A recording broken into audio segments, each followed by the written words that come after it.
is they're all astroturf. That's why, you know, all this no king stuff and everything just collapsed because they're USAID money and the money's being pulled. They don't have money. Yeah. I wish I had some of that money. Oh well, I guess we should do. We're in. It's the end of Jesus. No, it's the beginning of Jesus. So if you remember, we had 6. They are. You look at the previous thing. As a matter of fact, I should do this. Where'd it go? I guess I can go here. Yeah, I'm going to go there. And that way I have a record. If I don't have a record, then it's really hard to find this stuff. Okay, and then Carl told me how to do this, so I got it down. Not sure how he knows. Oh, anyway. Help it, yeah. So if you remember, they went over on the other side of the winter torrent of the Kidron. And we talked about that. He said where there was a garden, which is the Olivet, or the Mount of Olives. We saw the pictures. I showed you the charts. This is a while ago, so if you don't remember, that's your fault. No, sorry. But if you remember, they had come for Jesus, and he said, "Who do you want?" And he said, "Jesus from Nazareth."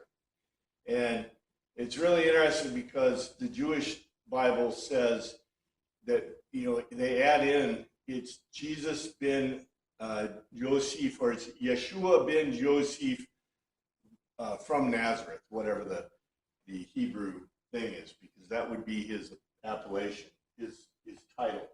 Anyway, this is the last where we were. As soon as they had said that, he said it, they went backward and fell to the ground. And I translated that, certainly in that manner, he said to them, I am. And they went off to the back and they fell to the ground. And I told you the reason is because when they asked him who he was or who they wanted, they asked for Jesus of Nazareth. Well, then our translators in the Greek gave us I am. So ego eimi, which I've told you before, ego eimi is not a term, it's something we use in English, and a lot of modern languages use, well, not all modern languages. If you go look at a lot of languages, the Germanic languages tend to use that term more than other languages do. But that was never used forever, even in Germanic languages, because it's a direct attribute or a direct identity, which in Greek is really not allowed. You would never say it about something obvious. However, our translators give us ego eimi, which should immediately will immediately make any Greek readers or hearers go, huh? And in Hebrew, we know I am is the name of God. And we know that Hebrew, in the Hebrew language, Hebrew does not use direct identity because it is the name of God.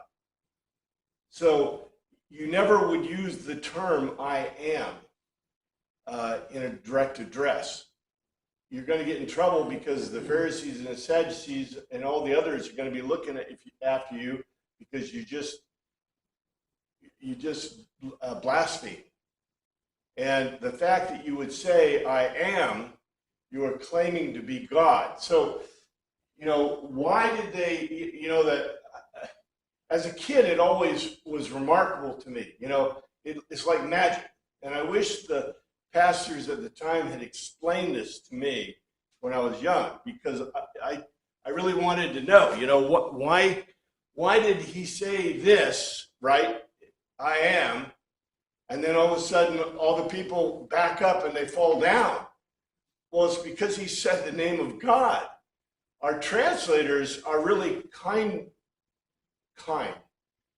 If you notice, they only use Aramaic, and we don't see a lot of Aramaic or Hebrew at all. Hebrew is a dead language, so you're not going to see any. You shouldn't see any Hebrew in the New Testament. But the Aramaic, when they have Aramaic, they always explain what it means. You see what would happen if they had put this in Aramaic, Jehovah, Yahweh, right? And then said, which means I am, right? They can't even culturally talk about this or explain this to you. But the evidence, and I believe this is wholly historical. I think that the Gospels are great historical documents. If you didn't notice, they should be taught as great historical documents, just like they teach Josephus as a great historical document. Why? I don't know. First person source, John saw this. John saw it when John was there, when they came to get Jesus. And when they said, I am, they fell back. The reason they fell back, whether it was miraculous. Remember, this is a signs gospel. I believe there was some miracle going on, but even if there's no miraculous about it, when they heard the name of God, what did they do? They immediately fell to their knees. They worshiped. And as a matter of fact, the next statement, and that's where we're new, it says, again he asked them, who is it you want? Jesus of Nazareth, they said. There's more to this, which is really interesting. This is what he says. They asked him again, whom do you seek? They said, Jesus of Nazareth. Again, anew, certainly accordingly, he asked appropriately, aptly. He asked, this is eperotism, and we've seen this word before in a simpler form, but this, he asked appropriately. To them, whom do you seek to plot or worship? Okay, our translator said, who do you seek? That's cool. But literally in the Greek, it's that dichotomy word, to plot or worship. Who are you plotting? It's not necessarily plotting against, but who do you plot or who do you worship? Look what they just did. They fell to their knees to the ground. If this is an irony of ironies, right? Because Jesus is kind of making fun of them. I thought it was interesting that Pastor Anderson said Jesus with a smirk. Yeah, I could, look, Jesus is a real fun guy. And even in this really tense moment, I think he's, not only, look, Greek humor is pretty funny. We were living with German humor for a month. Do the Germans have humor? We're not sure. Germans like irony. They're not like the Brits, right? They don't do slapstick or faulty towers. It's always irony. And we were at this, I have to mention, we were at this show, this Eagle show, which would be banned in the States. They had eagles and falcons and all these birds, and you were sitting amongst them. And they were feeding them like chicks, and they would throw them in the air, and the eagles would swap positions. They had bald eagles, real bald eagles that would be totally illegal in America to have, right? They had bald eagles that were, the American bird, and they were flying huge. And, they would land like right next to you. And, in America, we'd say they're going to peck somebody's ear off, right? Because they probably would. But anyway, it was amazing. But they were telling, the guy said, do you speak German? And we're like, no, we speak English. And he was rattling off these really complex things, and people were laughing. But they weren't jokes. The biggest jokes were about feeding dead chicks to the birds. I could pick that up from the German. They thought it was hilarious that, that the birds were eating, and striking at them. And like, okay, well, that's German humor, it's just kind of interesting, But anyway, so Jesus, I think they're bowing to him on the ground, right? And he says, whom do you seek to plot or worship? But they said, Jesus, the Nazarene. People, I want to make sure that you understand, Nazarene, or it's not Nazarene, it's Nazorion, which means an inhabitant of Nazareth. Because people have said, and I've heard this before in some communities, they said, well, Jesus was a Nazarene being like John the Baptist. Oh, Nazarite? Yeah, a Nazarite, right? Nazarene, Nazarite. They get it confused because a Nazarite, and I think that's the correct terminology is used in the Old Testament, but that is a person who's taken a vow not to cut their hair, not to Drink alcohol. they don't drink any alcohol or wine, and there's a few other don't take a life, something like that. There's some interesting stuff about that whole thing. So I don't know if you've heard this, but people have claimed that Jesus was a Nazarite. Therefore, he didn't drink wine, he didn't, cut his hair, didn't do this. It's like, no. He's from Nazareth. That's his title. That's his last name, is an appellation. That's what you call him, right? Because there are a whole bunch of Yeshuas. There are not a lot of Yeshua ben Yosef, right? Ben Yosef means the son of Joseph. And there are even fewer Yeshua ben Joseph from Nazareth, right? So Nazarene, the Nazarene. So just his appellation. So he's not a Nazarite. Accordingly anew, he asked them appropriately, whom do you seek to plot or worship? And they said, Jesus the Nazarene, Jesus the inhabitant of Nazareth. I have some explanation, but there's not a whole lot that we need to talk about that. In 8, it says, Jesus answered, I told you I am he. If you're looking for me, then let these men go. And of course, there's more to the story. There's more to the words. Here's the King James. Jesus answered, I told you that I am he. If therefore you seek me, let these go their way. He concluded for himself. And we know that means that he didn't just, slam it off. It means in Greek that he thought about his answer. So, okay, do you see this? Here they are. It doesn't say they stood up. Maybe they did. They fell down to their knees. They worshiped him. They basically, because he said the name of God, he says, he asked him a second time, who are you looking for? Right. This is an irony of ironies. Do you see the joke here? So they asked him the first time, he said, I am. And they fell down. So he asked again, who do you here seeking to plot or worship? They don't. Well, at least they have the guts enough to come back again. Yeah. Well, they have a mission. In the centurion, I showed that, I think this is what would happen because it's not mentioned in we'll see what it says in John. It's interesting.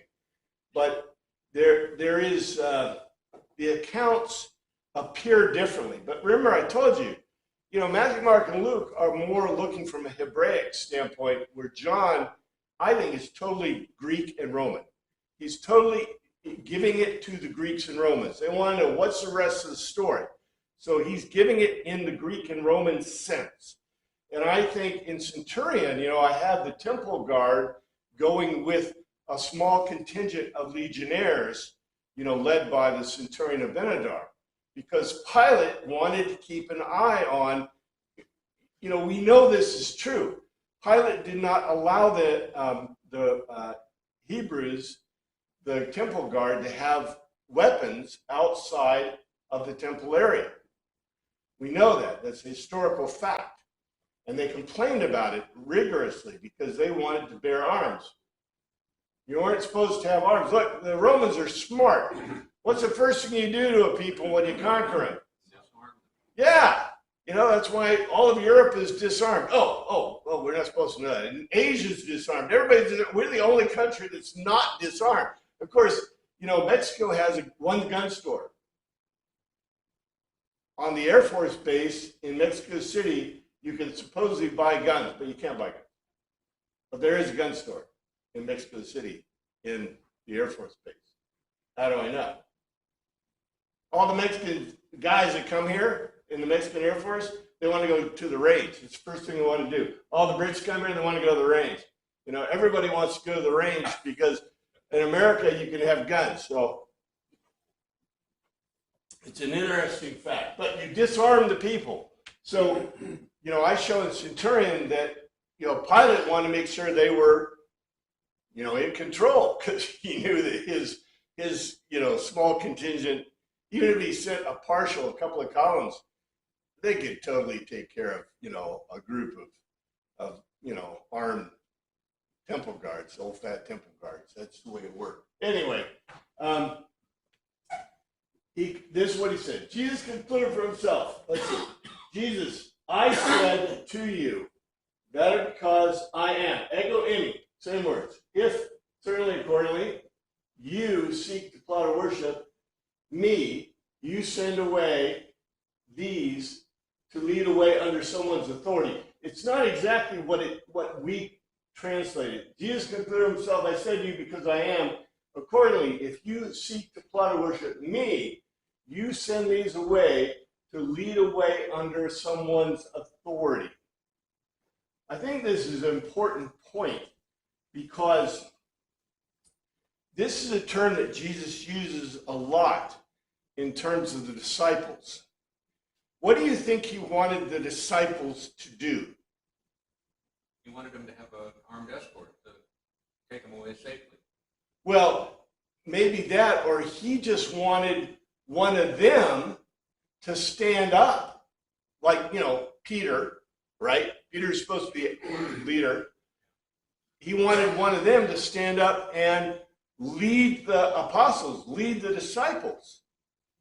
We're going to see what the answer is, which is really an interesting answer because there's a lot in the words that we don't translate. But I think Jesus wanted Simon Peter to say, you know, after all that, remember we had how many? 5 chapters? Five chapters worth of explanation from Jesus about what they were supposed to do? You know, and all it was about leadership and you know, the fact that he wouldn't be there all the time and you know, he wanted them to take the leadership roles. So I think Jesus was looking for at least Simon Peter or somebody to say, hey, okay, guys, let's go, right? And do what Jesus wants us to do. Yeah, that's what happened. Anyway, this explains that. But there's not, I just try to put some words here or explain some words so that they're, if we need to. The translation, Jesus concluded himself, I said to you, because I am, accordingly, if you seek to plot or worship me, send these away to lead away under someone's authority. I think you wanted them to lead away. This happened so the words he had spoken will be fulfilled. I have not lost one of those you gave me. And let's see, of course, there's more to this. The saying might be fulfilled which he spake, of them which you gave us me, I lost none. In order that it might be filled to individual capacity, plethora, the logos, the logical argument, who, which, or what, he said, that or because, who, which, or what you have given to me, know not, I fully destroyed, cutting off entirely from out of them, no one, not one, nothing. In order that it might be filled to individual capacity, the logical argument which he said, that who you have given to me, I did not fully destroy from out of them, not one. And what's interesting about this is we know that he's going to lose Judas, because he'd already lost Judas, but Judas has not been entirely destroyed or lost. This is just something to contemplate. I don't think that he's saying that Judas is all good, right? I'm just saying that he hasn't lost him, right? And the other disciples. But the point is, Jesus wanted them Jesus wanted them to lead. it's like you went to your boss's, okay, learn this lesson. So you go to your, what do you call it, offsite, right? And your boss is sitting there and you learn all these things you're supposed to do, right? And when you're leaving, the boss says, okay, I want you to lead the group. And what do? You better lead the group. If you don't, you just learn, right? And you better chalk back to them. You better recite back to them all the stuff you supposedly learned. You know what I'm talking about? I've been to those things, you know. They go for 1 year and you put the stupid blocks or something on your desk and they're there for another 10 years. But does anybody remember anything that happened? Nah, nobody remembers. But if your boss says, hey, I want you to lead this group that was defined by this management seminar, what do? You lead the group, right? So that's what happened. Jesus had a management seminar at an offsite, and now he's going and he's like, somebody take the lead. Oh, well. In order that it might be fulfilled. I'm not sure that that is a prediction or a prophecy. But it's the determination, this is a translation of 6:39. But it is the determination act of will of he having sent me in order that everything which he has given to me, I should not destroy fully from out of it, everything. Contrariwise, I will stand it up to the farthest final period. And in 17:12, at which too I was in company with them, I was guarding them into your name, to which you have given to me, and I preserved by having an eye on, and not even one from out of them has been fully destroyed, cut off entirely. If not, the offspring male of the destruction, in order that the writing might be filled to immediate capacity. This is, you know, they translate, what do they call it, the offspring of destruction, or the, you know, the term usually used for, they say it's Judas. I said, I'm not so sure. This is really an interesting, our translations are very interesting. They want to resolve the problem for us. I think it's more irony, because Jesus literally has not lost anyone. And as long as he can keep an eye on them, he's not going to lose anyone. But we know in the future what's going to happen? Well, all of them, right? Judas is going to self-destruct, which we're like, actually, that's an appropriate response. Right? An appropriate, okay, let's go to Socratic, but this is also biblical. If, let's say, you know, in the biblical thing, if you commit murder, the state is supposed to put you to death once they catch you and discover you.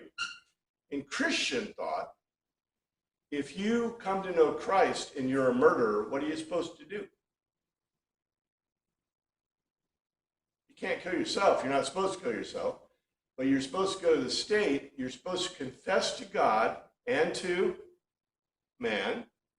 You're supposed to go to the state, and you should do the Socratic. The Socratic thing is straight out, but in Christianity, for some reason, we miss the point. You have to repent, and you have to reconcile with God and man. So to reconcile with man, what must you do? You must tell the state, I murdered someone, I deserve death. That's God's law, and you should put me to death. Now, if the state says, we won't do that, which is our state today, not following God's law at all, then you are not supposed to kill yourself. You're supposed to live with those results, which, you know, if you really are a Christian, they should be, you're not supposed to go and do it again. That's the problem we got, right? A lot of these guys get out of prison after 7 years, first-degree murder. The average first-degree murderer spends 7 years in prison, they're released. And what happens next? Well, they said they'll find God, but then they're the guy in the paper that committed a felony gun crime that shouldn't have had a gun, and he shot somebody else. And you go, well, should they? That's really special. How'd that work out, right? So I'm just saying, you have a comment? Well, I've never, I guess, really given it much thought, but Judas went back. He seems to have repented, or at least seen the error of his ways, and tried to give money back. Yep. And that be considered repentance? Yeah, I don't know. You know, when we did Acts, we That talked. means why it's not fully destroyed. He wasn't fully destroyed because he repented. Yeah.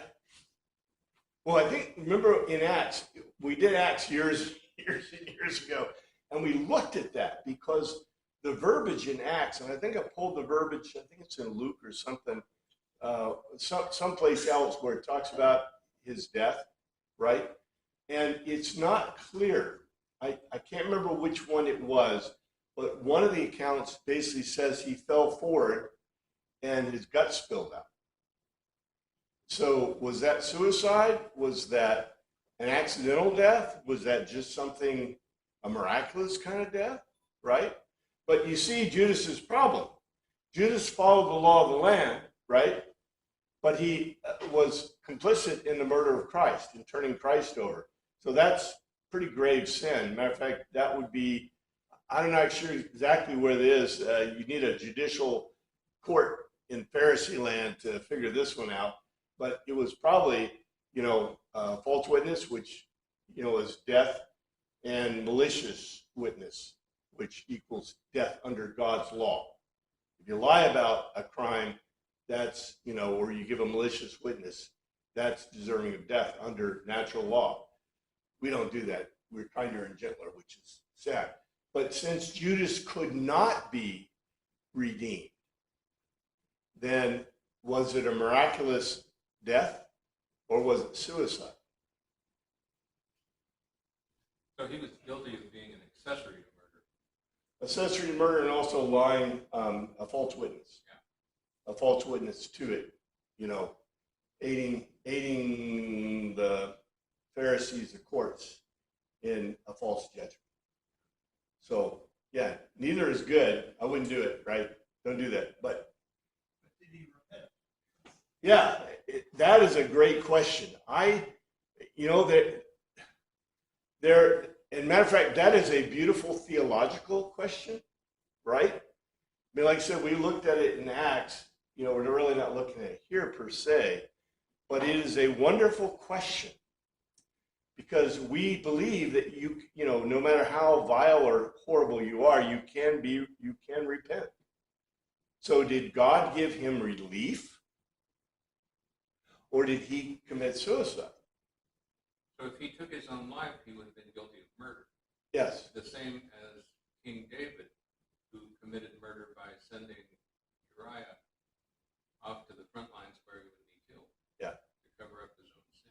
The problem with suicide, and this is, look, not even the Catholic Church touches this anymore. They used to be really clear, suicide is self-murder, and you can't repent. It makes it really difficult to repent if you're dead. And this is applying logic and reasoning to life, and a reason why you should tell people not to commit suicide. And by the way, I know they love to do it, and that even the papers were full of it because of South Korea. What group has the highest rate of suicide in the world and in the United States? No, I mean what group? What male, female, what age? You know? Really easy to find out in CDC. Is it male and elder? It's men at midlife. Or midlife? I think it's like 50 to 55, 50 Yeah, to... that's all. The reason is... All right, there. And by the way, the rates are 10 times higher than for youth or for age. Apparently males, one of the biggest problems for males, so you got to guard it, right? Keep your mental health, keep your hobbies, keep your friends close, go to church. These are all positive things. By the way, they know that's the best thing for kids.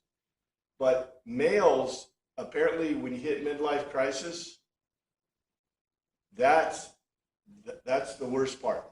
That's the worst thing in human things. When a male gets to his midlife and he goes, what have I achieved? And if he hasn't, which, look, we've got a whole generation on Medicaid that are not working for a living that I hope we cut off so they'll actually go to work, right? Because work is, as what a couple of the senators said, work is the greatest thing for humanity, especially for men. You want to get rid of the suicide problem, get meaningful work for men, especially as they age, right? So they see the fruits of their labor. But if you're on Medicaid your whole life and you're getting SNAP benefits and that's it, what do you think? And you're playing video games. What do you think your mental health is going to be like when you're 55 and that's what you've been doing your whole life, right? I'm just saying, and you may be living in a double wide, I don't know. Or probably a FEMA trailer. No, a tent under a bridge. Or a tent under a bridge. Actually, the tent under the bridge, if you're scraping to get food and your alcohol and your drugs, then you may actually have a reason to live. I don't know. I'm just saying. I think it's really funny that, everything you read in the papers, right? Like, for example, they were complaining about youth suicides in South Korea because of the difficulty of their educational system. I'm like, dude, but 10 times more males, middle-aged males are committing suicide in your society. And you don't care about them. Who cares about those guys? They're just males. It doesn't matter. Anyway, I think it's kind of interesting. So, yes, that is the question, and it's really worth asking. Did he repent? But this is really getting interesting here. In Simon Peter, Jesus wanted Simon Peter to lead. Well, Simon Peter decides he's going to lead, but this is not the way I think Jesus wanted him to lead. Simon Peter had a sword, drew it, and struck the high priest's servants, cutting off his right ear. The servant's name was Malchus. This is very interesting. Simon Peter, having a sword, drew it, and smote the high priest's servant, and cut off his right ear. The servant's name was Malchus.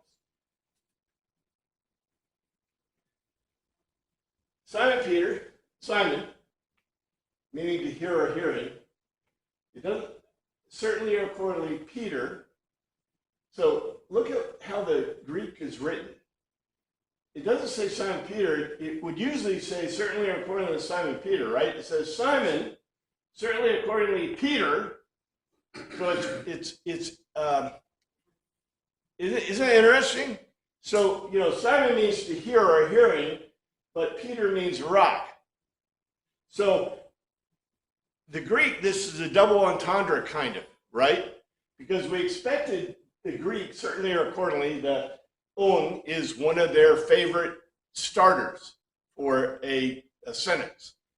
But it says a hearing or to hear, certainly or accordingly, the rock. He holding a slaughter knife, a dagger, to be dagger. I pulled that right out of the thing, so that's a British spelling of things. So a slaughter knife, a macron, a slaughter knife, it induced, drew in, it, and it hit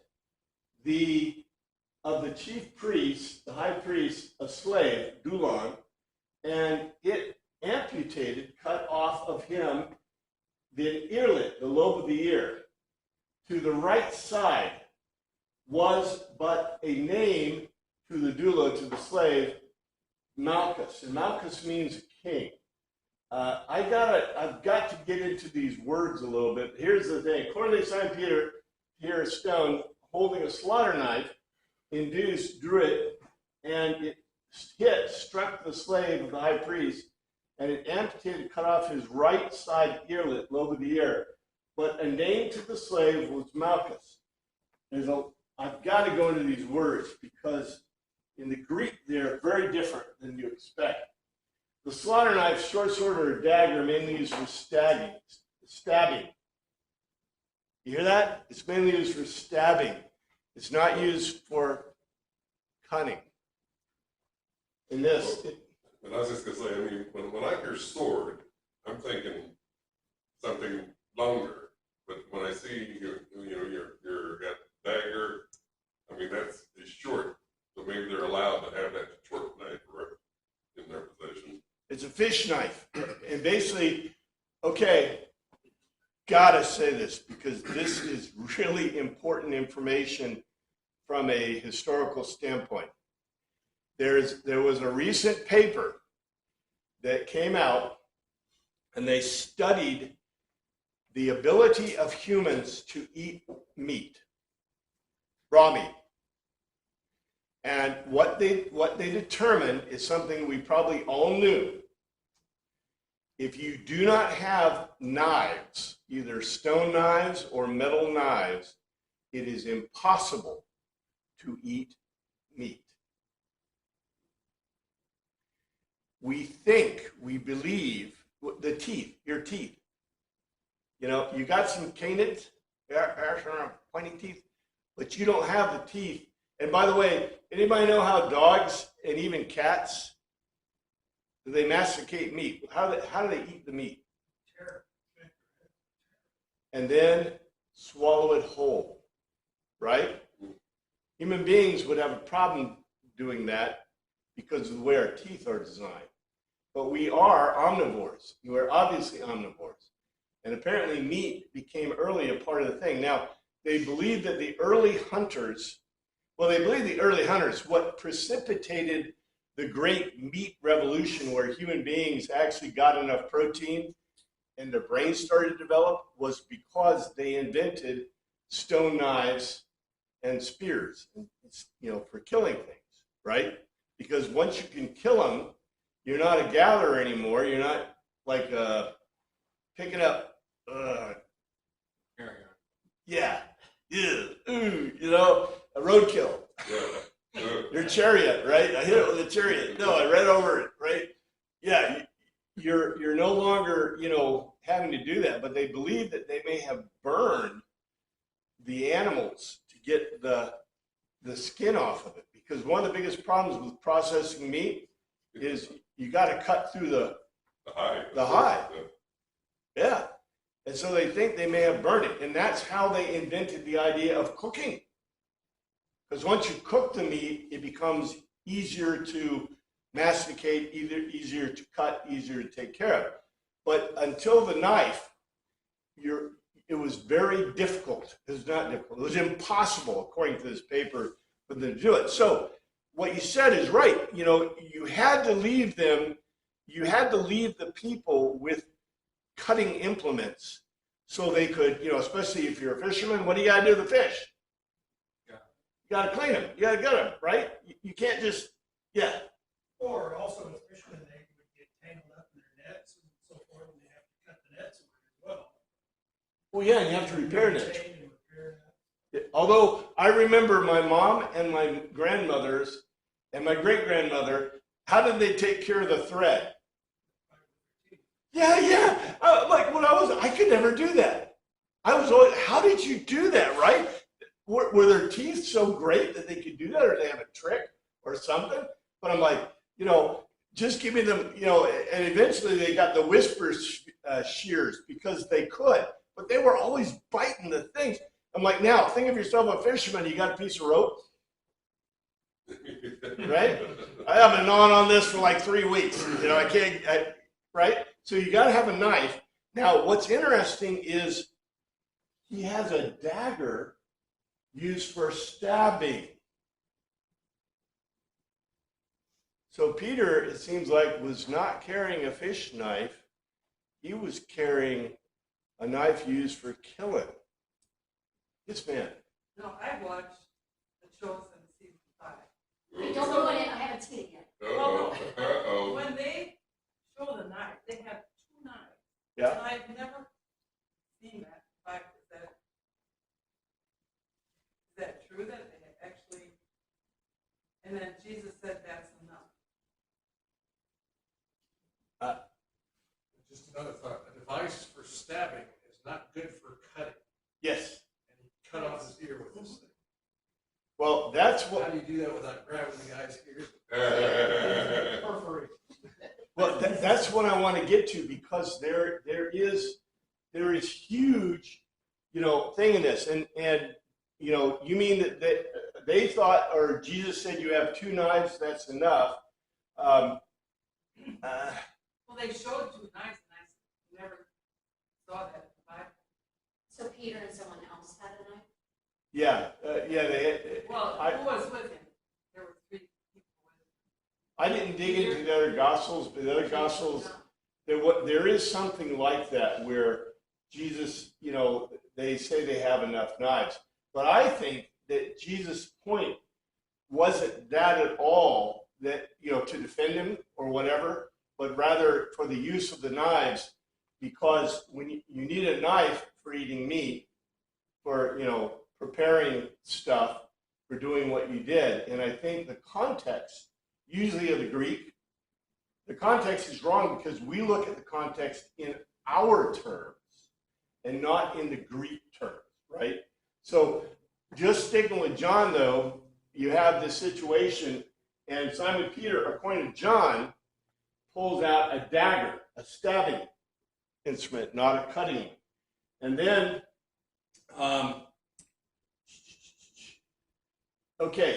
to draw in. So when it says that he drew, right, it says the word is helikoi, properly induce, to draw in, focusing on the attraction power involved with the drawing. So to draw, and how would you draw it, right? And then the word to smite, to hit, as in a single blow, less violent than a tupo, to sting. Okay? And further, apokopto, to amputate, reflects the irony, to mutilate. Okay, now this is important. Apokopto it's not just any word. This word literally means to amputate, but literally to mutilate the privy parts. Okay? Now, why would the writer of the Gospel, John, pick this word?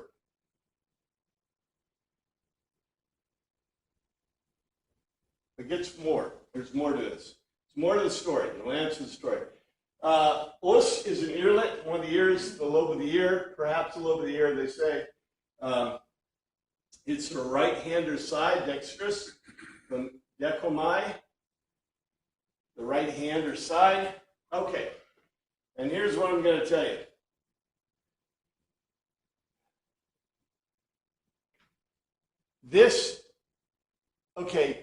We would say, is there any funny in Jesus being taken prisoner by the Jews, by the Jewish guard, by the Pharisees, Sadducees, by the Romans? We would say, no, that's not funny at all. But we're talking about a different culture and society. The Greeks are not saying this is funny, but you guys know what allusions in literature are, right? Allusions. In allusions, you say something in your statements that is obvious, should be obvious to the readers or hearers because they understand the language really well. But I bet you didn't know that the word amputate that's used in this context means, in a irony, to cut off the privy parts, right? That's something that we, in our Victorian, NIV and whatever, in the King James, you just can't say that, right? You'd never say that. But to the Greeks, when they hear this, what do you think the Greeks in this period are thinking? Cut off his manhood. Yeah. Now, he didn't literally cut off his manhood, but what's happening, there are funnies and ironies. Notice, Peter did not draw a knife. Apparently, he was holding a dagger and drew it, which caused it to nick the right ear of the slave of the high priest. That means that Peter's hand, if he's right-handed, would be on the right side of the slave to the left of Peter.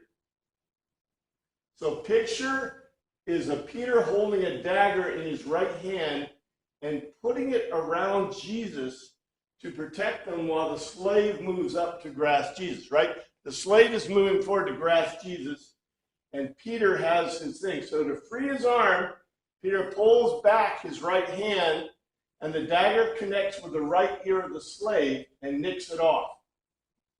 This is interesting in itself, and apparently a motion of self-protection. He wasn't protecting Jesus. Peter's holding the knife, right? And the high priest guy is rushing toward Jesus and about to grasp him. And Peter makes kind of a motion. And what happens? The high priest servant does what? Slave does what? Runs into the blade. Runs into the blade. Yeah. So Peter's like, like this, and the guy's rushing to Jesus and runs into his knife. Now, a dagger, not cutting, right? Our picture is he's cutting. He ain't cutting. The guy runs into the blade. He just happens to hit the side of his head. Was Peter aiming or not? I don't know. Peter, I think, is like panic-stricken. Jesus told him to lead. And what is he doing? I don't know what he's doing. He's self-protection mode, okay? The next word in the Greek isn't a normal word used for dagger strikes. The word used as an irony for mutilating the privy parts of a man. The meaning and the joke is clear. By cutting the ear of the slave, it cut the privy parts of the high priest. Does this indicate a very negative about the sexuality of the high priest? Likely. It also indicates a levity at the actions of Peter. In addition, the name of the slave means king. It's irony. The Greeks love this kind of thing. So what they're doing is they are, the slave of the high priest comes to grab old Peter. So what are they implying about the slave of the high priest? That he is a sexual slave to the high priest. In other words, the high priest is doing some very illicit and bad things. That's why they use this terminology. Let's say that they actually wrote this out. Number one, if you wrote the whole thing out, you'd take a lot more cost and pages, right? So they're going to save money by giving it to you in the, what would you call it, the irony version, the allusion version, right? But if you wrote this out, what would happen to you? What do you think the high priest would do? If you said the high priest has a sexual slave that's a male. You'd disappear in the night. Yeah. You would disappear in the night. That's exactly correct. But if I write it this way, can the high priest complain too much? And by the way, okay, this is really a fun thing because if you're reading this in Greek, would this really offend you highly? No. You just go, this is a beautiful Greek irony and allusion. Now, if I wrote it out straightforward in English, what would happen? Somebody come along and censor it, right? You can't tell kids this. Well, furthermore, this is a late gospel, and the high priest is likely dead by then. Yeah, but there's more to the high priest picture than I've gotten to yet.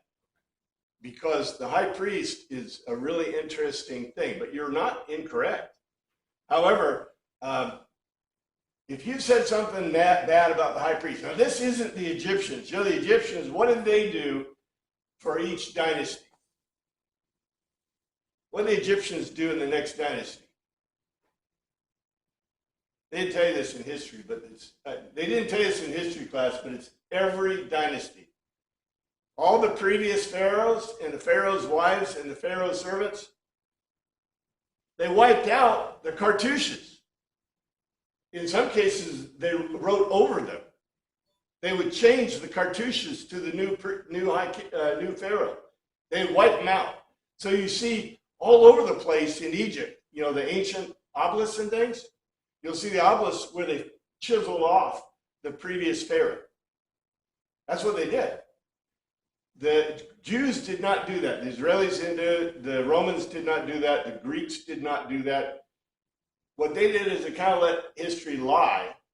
But if you're going to say something bad about Ananias or Caiaphas, even 50 years later, You've reflected badly on the entire priesthood. yes, and you may or may not disappear. Who knows? I think it's really interesting. I don't think that even The Chosen shows the deviousness that was going on behind the scenes, because I think stuff is even more horrible. I don't think, they really picture the Romans, for example, with their spies. They had that spy guy, what's his name, that actually I think comes eventually to trust in Jesus, or I think he's really an interesting character. But, he's extra biblical. But the Pharisees and the Sadducees had their own, look, why aren't secret police forces in the Constitution of the United States of America? Because they're not allowed. Every government, every king had secret police forces. So in our Constitution, there's only two groups that can carry weapons in the name of the federal government: the Army and the Navy. If you have anybody else, that's extra constitutional and I believe illegal.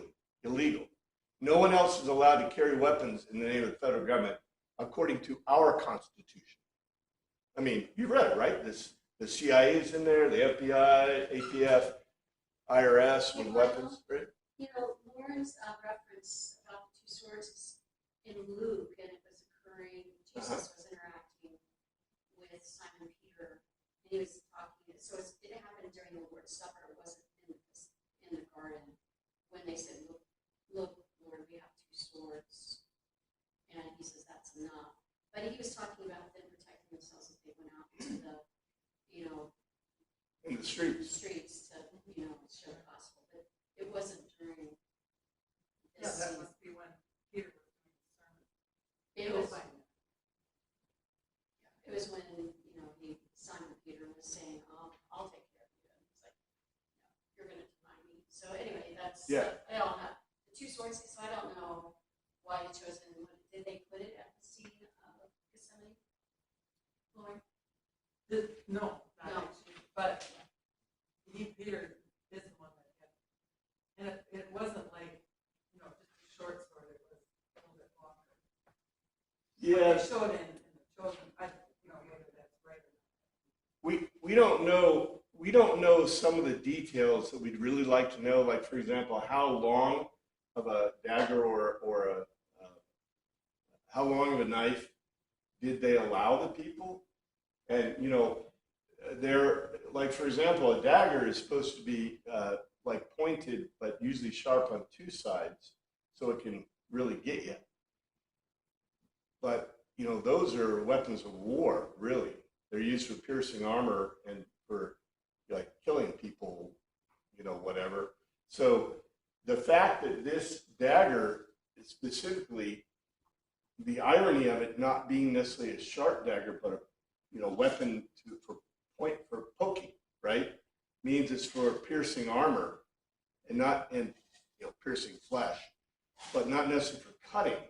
So maybe we don't know. Maybe the Romans let them keep those kind of daggers if they weren't sharp for the work they did. I don't know. But we know they probably had limits. It was gun limits. It was dagger limits, right? It can't be too long. Even today, you can't have a knife over 10 inches or something. They'll put you in jail for that. Well, Shazam. That's what the Romans did. Why would our government do that? Anyway, this stuff is just really interesting. But, like I said, the secret police forces were all over the place. But in Greek, this statement is really funny, and it really isn't all what it seems to be. I mean, our impression is that Peter is defending the Lord, but more likely he's just kind of fumbling and kind of being incompetent. And by the way, when Jesus told in the previous statement for someone to lead them away? What do you think Peter's thinking? He's ambivalent, right? Jesus is telling him to lead. He's telling somebody to take the reins and lead. And no one's willing to do it. Peter's hanging with Jesus.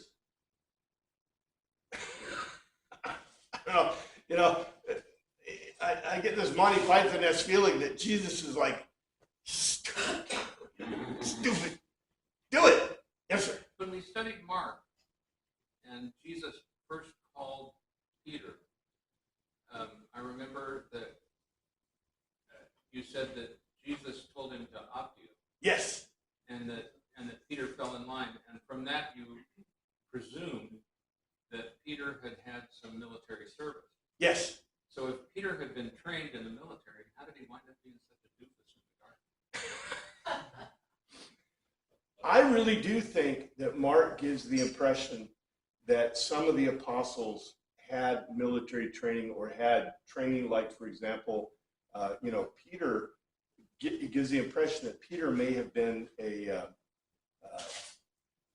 not a slave, but maybe a working on a ship, working on a Roman type ship, you know what I'm saying, or a Greek type ship, a ship of that era, as a salty sailor. And so he may have even had more training than that, but the terms that are used in Mark are very militaristic. They're over and over again, they use military terms, especially describing, some of the apostles. So I think he may have been, if that's true, then the fact that he has a dagger or a dirk instead of a cutting knife, right? A Steak knife. steak knife or a fish knife, right? In the other Gospels, they mention fish knives. They talk about fish knives. They don't use the same term. There's a different term that's used. This is a different term because I think John is setting it up, but also, what we really need to do is look at each of the verses in Greek and say, what does it appear they're talking about? And part of the problem may be the Jewish or the Roman laws, right? The Roman laws restricted certain weapons. So if you're an early gospel and you claim that somebody's carrying a dagger, which is illegal, right? Yeah. And so what happens when you publish? The secret police come and get you in the night. Somebody is not happy with what you wrote, right? And they say, well, that Jesus guy was a malefactor and a criminal, right? You get to John, and it's years later. It's 90 AD, and now he's writing his account, and it's not that John doesn't care. John threw in stuff that the other Gospels, would not put in, right? So you get to that point, and now he records, I think, accurately that it was a dagger and probably an illegal weapon under Roman thing. But at this time, it's not like the statute of limitations ran out. It's just Everybody else was dead. yeah, they don't care, right? It's past that point. So I think the early Gospels show some degree of reticence to speaking, and plus they're Hebraic. They're more Hebraic than they are Greek and Roman. Here you have a Greek and Roman guy who's, I think, a really good writer. I know he's a really good writer. He's an amazing writer who is putting in all the great Greek stuff, right? That the Greeks are going, oh man, I'm liking this stuff, right? And giving them the full story. Because he's answering the questions. What else? What else? And so, guess what he corrected? In the other ones, they talk about fish knives. They talk about, it's ambivalent. The translators just translate stuff out willy-nilly in some cases. But in this case, he tells us literally he had an illegal knife that was used a knife used in warfare, which if he was trained in military, It could be a souvenir from his service. makes a lot of sense, right? Yeah, instead of a fish knife. Yes, sir. And throughout this whole thing, I still don't think that all the apostles truly understood what Jesus was going to do. They're still thinking he was going to be the Messiah that was going to lead Yes, I think you're right. There's that too. Yeah, and they're wondering, okay, where are all the other weapons, right? So anyway, thank you, Father, for your word. I pray you look at this week in your name. We pray, amen. We are not here next Sunday. What? I'm not here next Sunday. I'm sorry. We're going to Boston. I forgot about that. I'm going to Boston. I flight plan. And Ben heard, they're stashing away weapons and so forth for uprising. The Jews are Yeah. trying to, this one of the weapons they stashing away, trying to get ready for an uprising. Yeah, I remember that. And they should have stashed bricks, right? Yeah. Carefully placed bricks. That was Ben Hur's problem. I'm gonna show you something. What you got?